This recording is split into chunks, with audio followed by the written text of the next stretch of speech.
100 yillar oldin O'rta Osiyo yerlarida bir xalq vujudga keldi.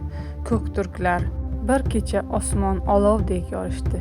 Bilgi Xoqon ajdodlarining ruhlarini shamolda his etdi. Agar bu so'zlar unutilsa, millatim yo'q bo'ladi, dedi u. Ertasi tongda Xoqon buyruq berdi. Tog'lardan eng qattiq toshlar keltirildi. Har bir zarbada xalqning yuragi o'sha toshda jaranglab turardi.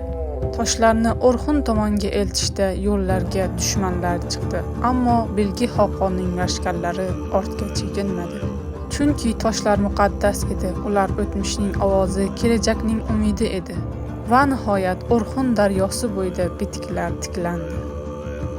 Osmon sari boqqan o'sha toshlarda Bilgi Xoqonning ovozi yangradi.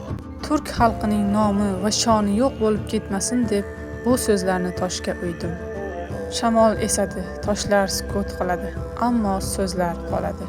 Va 1000 yillar o'tsa ham o'sha toshlardan kelayotgan ovoz shunday deydi: